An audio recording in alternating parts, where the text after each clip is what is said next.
Welcome to the Mind of Business Success podcast. I'm your host, Alicia Kramer. We have Chris with us today. We're going to get into accounting. We want to make this a valuable conversation. Let's start, though, Chris, by talking about your business. I want my listeners to have a frame of reference for who you are, what you do, what is your business. We love talking about businesses. Right? We want to know, what is your business, right? What is your special skill? Why don't we start there? Let's talk about your business.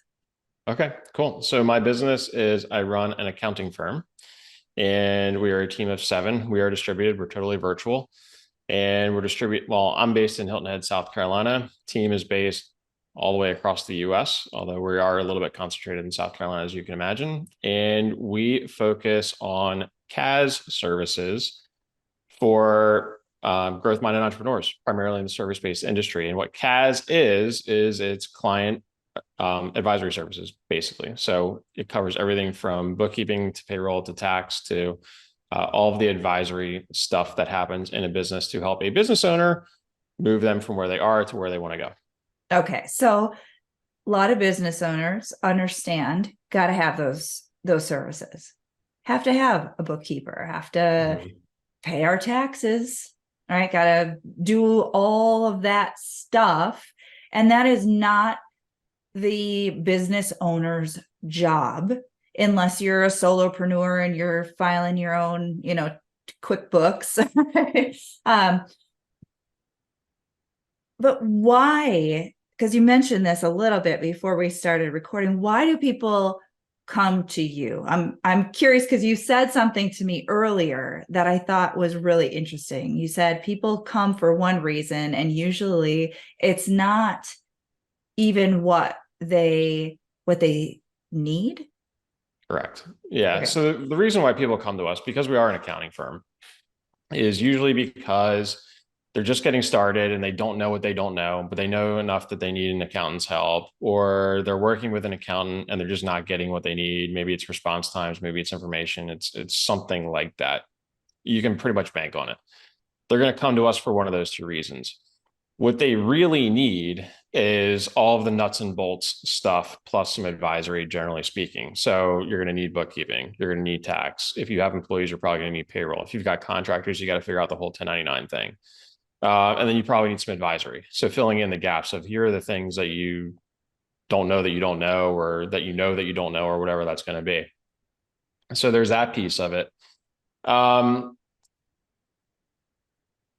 I'll leave it there because I'm sure there's a follow-up question. So then for somebody listening who is trying to figure out, do I fall into that category? Do I think that I just need a bookkeeper when really I'm missing some more important piece in my business? How do you determine what it is that a business owner actually needs? Because my best guess is it's not like a one size fits all. Every business is going to be a little bit different, even if there are overlapping components. Like, yeah, everybody needs a bookkeeper. Everybody needs to file their taxes. Not everybody necessarily needs to worry about 1099s, but maybe they do have to, do their W-2s for their employees. So what is the process that you go through with someone to determine what it is that they actually need? Right. So to your point about bookkeeping, and the way that we would define bookkeeping is pretty much a data entry function. And this is a little bit of a controversial take in the accounting space, and I know that, and that's okay. But from our perspective, bookkeeping is basically your data entry function, and then it's the reconciliation of that. And that's pretty much where it stops. Now, a lot of business owners will try to DIY the bookkeeping. Fine, fair enough, to a point. If you own a business that is not an accounting firm or a bookkeeping firm, you probably got into business because you have some sort of unique skill set or interest, and it's probably not accounting in any way, shape, or form. So, but like to save costs on the front end, when businesses are young, generally the business owner will take that over. Okay, that's fine. Unless you have some sort of a training in that, or experience or skill or whatever, your books are probably in some state of a mess, probably.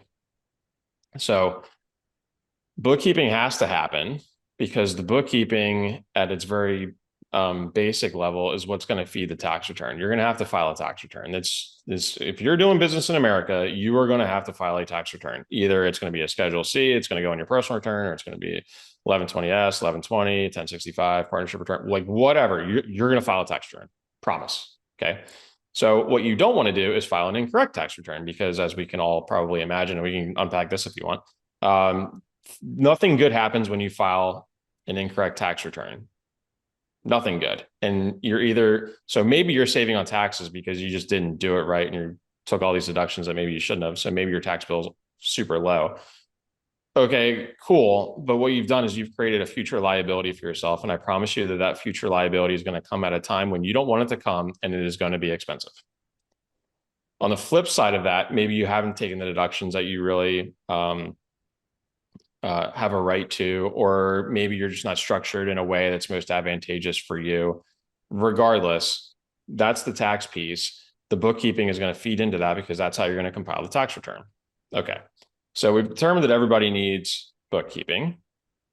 Does everybody need accounting? Maybe, maybe not. It depends on how complex your business is, and it depends on how much is going on. Now, what is the difference between bookkeeping and accounting?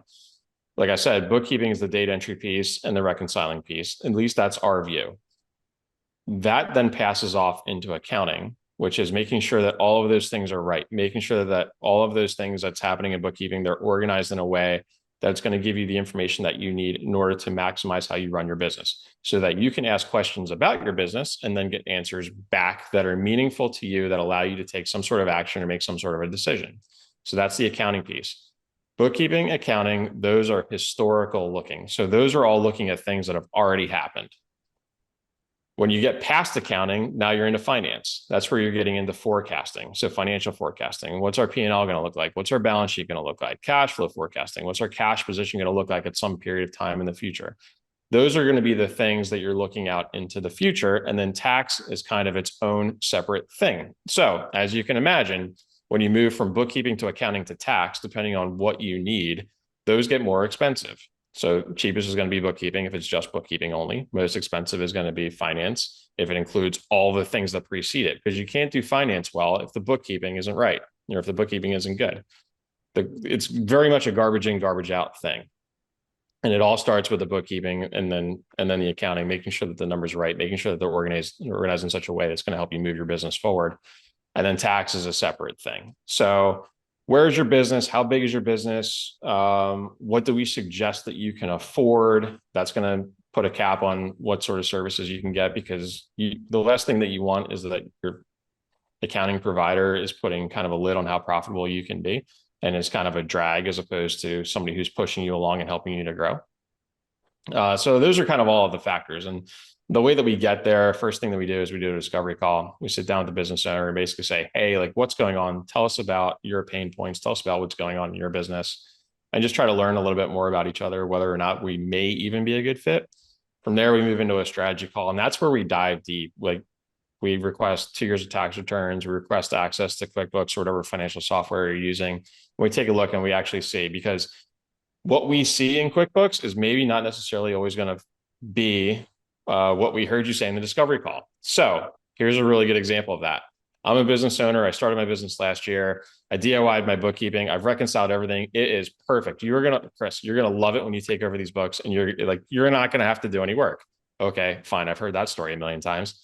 We get your QuickBooks file, we take a look, and we're like, okay, so these are the different things that are going on with your QuickBooks file. This is why it's a problem. And these are the decisions that you currently can't make or make accurately based on what's in your QuickBooks file, because your bookkeeping's a mess, because it's been DIY'd, because you're, carpenter or painter or whatever, you're not actually an accountant.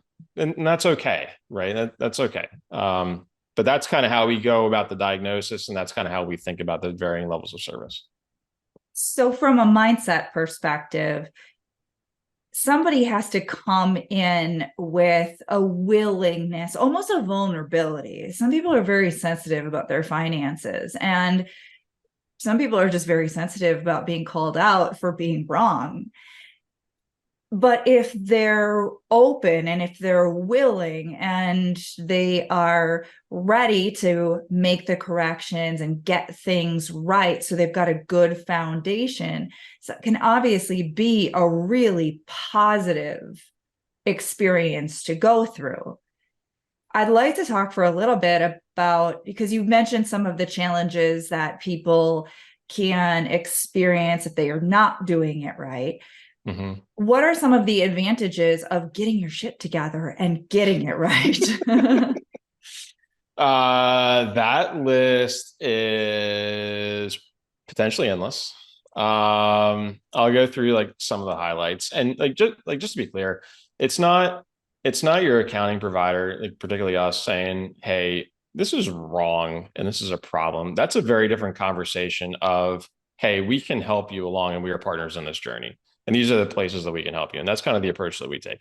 In our view, your relationship as a business owner with your accounting and finance providers is something that needs to be collaborative. It is very much a two-way street, and it has to be necessarily, because the things, like, we're not in your day-to-day business. We don't know all of the various things that are going on with you. We don't know what happened. We're only going to meet so much. We're not meeting every single minute of every single day, right? So the things that happen in between, those are the gaps that we need help filling in. There's going to be transactions, like a great example. There's going to be transactions that come through your business. We're just not going to have the context, and that's okay. But that means there has to be a conversation. That also means that there has to be a collaborative process. Now, some of the things that can help you benefit are, here's two really great examples. Number one would be around pricing. So what does your pricing need to be? And this is going to be different for every business, but what does your pricing need to be? How many customers do you need to serve in order for you to be profitable? And not only profitable, but for you to go from the business that you currently have to the goal that you currently have. And then everything in between. What are the mile markers that we have to hit in between? So what does pricing look like for your cost structure? Is your cost structure appropriate?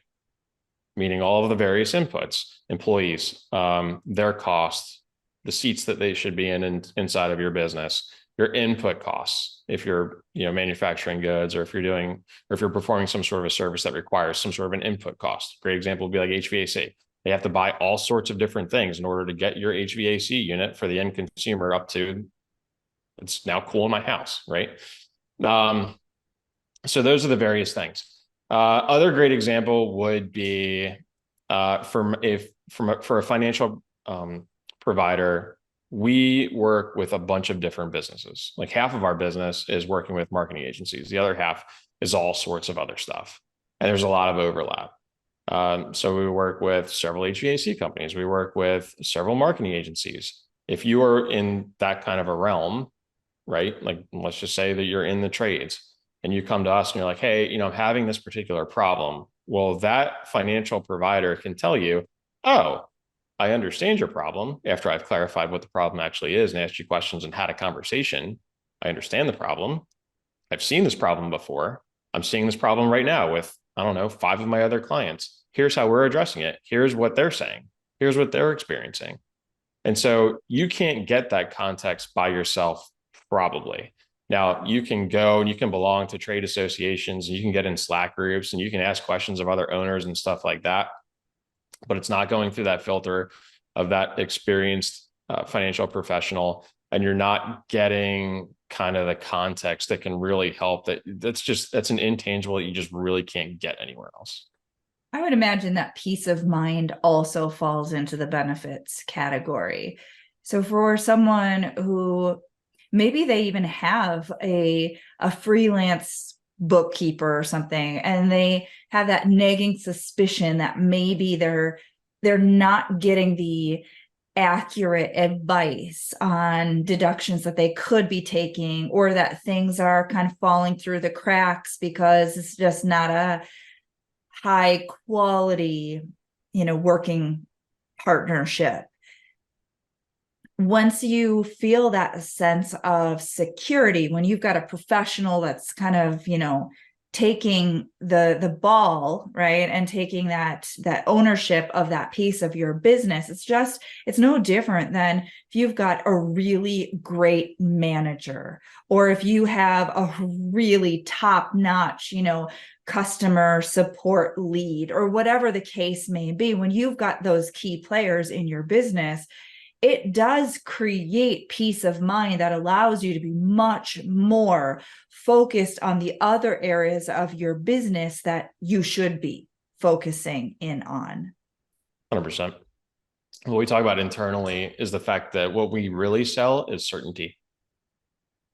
So when you have a question about your business, this is the answer. And you don't have to have that kind of uncertain mindset. The way that I would kind of describe that in a non-financial, non-business sense is, let's just say you're driving your car, you're driving it around your hometown. And whether or not you have Waze on or not, you know where you're going. You know when you need to change lanes in order to make that right-hand turn. You know when you need to change lanes in order to make that left-hand turn. You know where you're going, regardless of what Waze says, right? You're certain even without Waze. So that's what it's like when you have certainty in your business. When you don't have certainty in your business, maybe you've got the GPS on, maybe you've got Waze on, but you're looking down at the GPS, and then you're also trying to pay attention to the road. And sometimes, like, I don't know about you, but even when Waze is on, like, sometimes I miss a turn. It happens.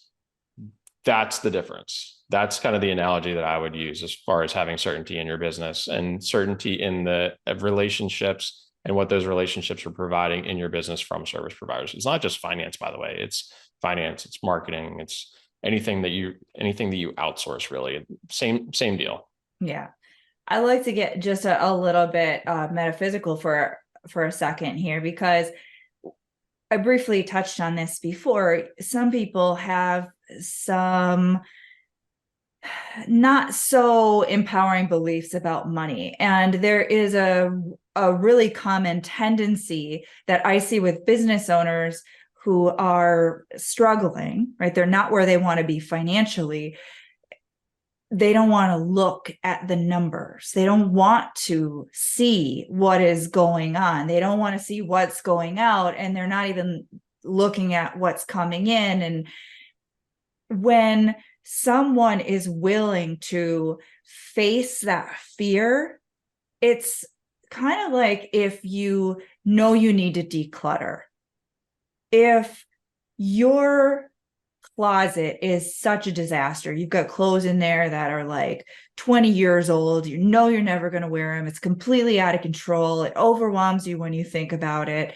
Sometimes you just have to face it. You just have to make the decision. I'm going to go in there and I'm going to start to actually go through this stuff, and I'm going to sift and sort, and I'm going to purge, and I'm going to, organize, whatever that may be. It is so important to face that fear. And I remember, as set up sort of a side story that relates to this, back when I had my general hypnotherapy practice, I had this incredible client. She is an attorney and super, super intelligent, empowered, successful woman. And she was telling me that she had just had a conversation with her accountant, and her accountant said, no, you're in great shape financially.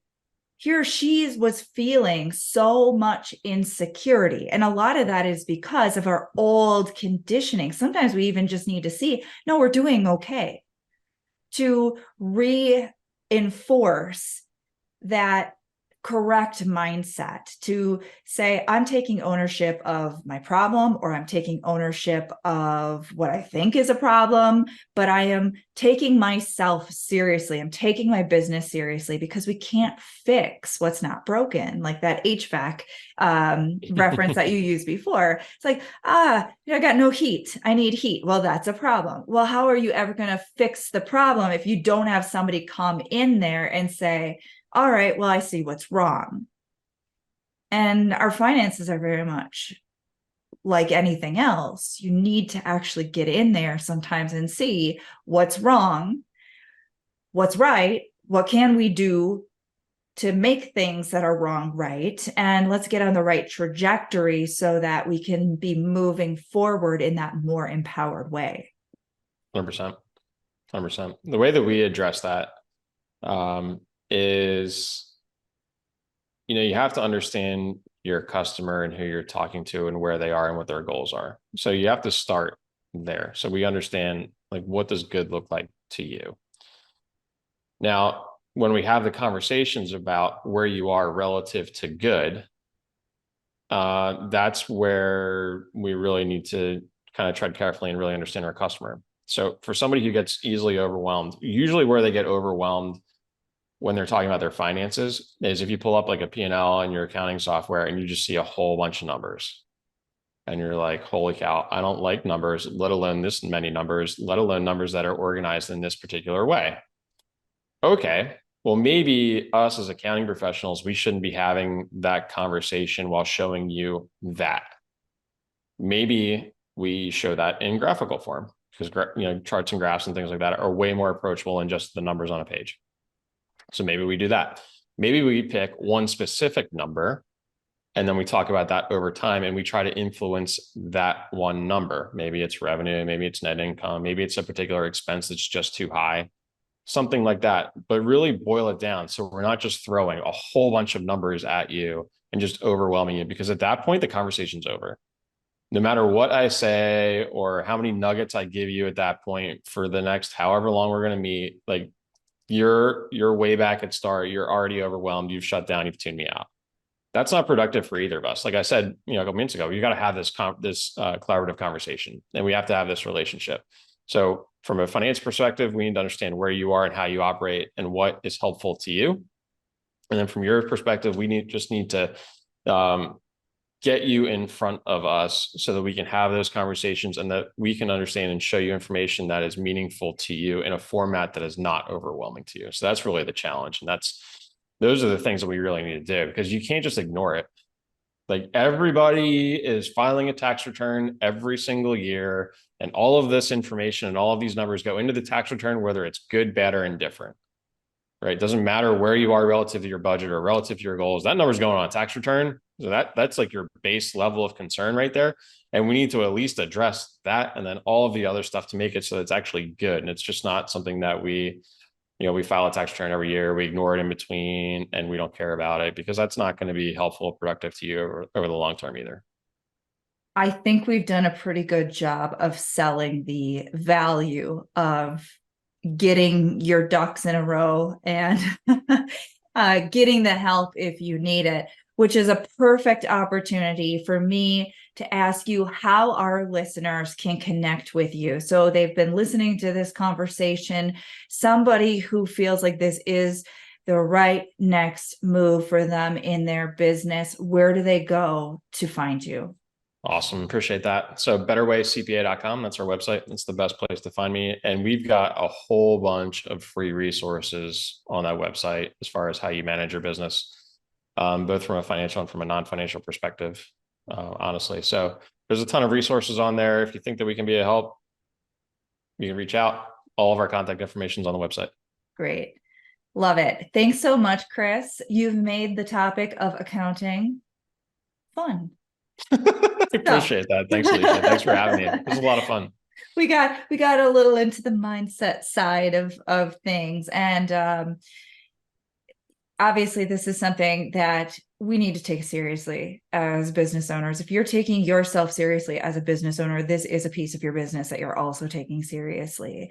And what better partner than someone like you, Chris, who really gets it from, all angles. You understand the emotional implications, you understand sort of the psychological approach that you need to take with people, and obviously you understand business taxes. And that is super important, because you want somebody on your team that is going to help you grow your business, not just be a financial drain like you alluded to earlier. Absolutely. Appreciate that. This was so much fun. Thanks for having me on.